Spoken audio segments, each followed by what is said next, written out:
दुनिया को बतला दो हालात के कदमों में कलंदर नहीं गिरता, टूटे जो सितारे तो जमी पर नहीं गिरता, गिरते हैं बड़े शौक से समुंदर में दरिया, समुंदर किसी दरिया में नहीं गिरता।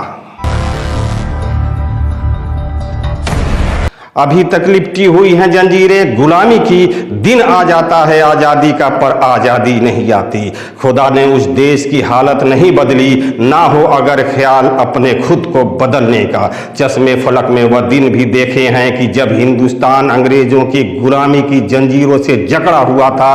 देश का हर हिंदू मुस्लिम अंग्रेजों के जुल्म की बर्बरियत का शिकार था और हर भारतवासी जुल्म सितम की चक्की में पिस रहे थे।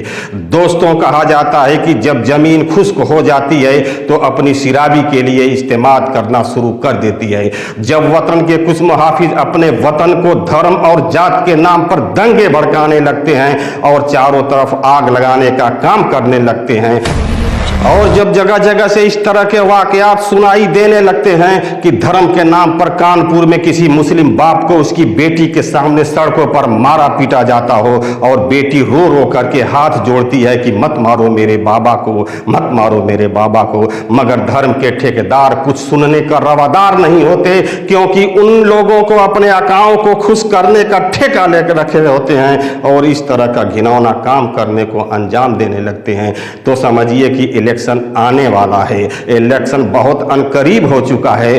बहुत याद आते हैं राहत इंदौरी साहब और उनका एक शेर, सरहदों पर बहुत तनाव है क्या, कुछ पता तो करो चुनाव है क्या। क्या कहने हैं सर, पता तो करो चुनाव है क्या, खौफ बिखरा है दोनों समतों में, तीसरी समत का दबाव है क्या।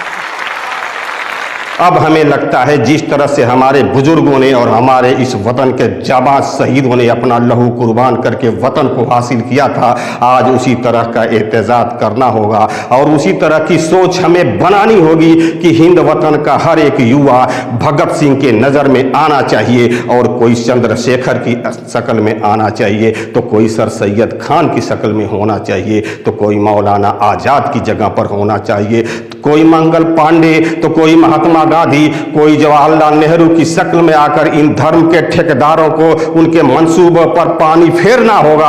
और इन जालिमों को अब यह सबक सिखाने का वक्त आ गया है, क्योंकि चारों तरफ देश में माहौल बिगड़ा हुआ है, भ्रष्टाचार का आलम चरम सीमा पर है।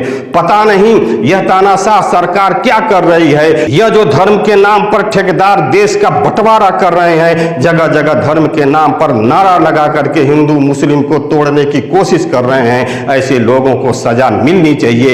इन बहरूपियों को, इन ढोंगियों को इनकी औकात याद दिलानी चाहिए। इनको याद दिलाना होगा कि अगर हमारे हिंद वतन पर जो भी आंख गलत निगाह से डालेगा, हम उसकी आंखों को ही निकाल लेंगे और इसे तोड़ने की जो कोशिश करेगा हम उसे नस्ते नाबूद कर देंगे, चाहे वो मस्जिद मंदिर के नाम पर हो, चाहे हिंदू मुस्लिम के बंटवारे के नाम पर हो। यह हम कतई बर्दाश्त नहीं करेंगे।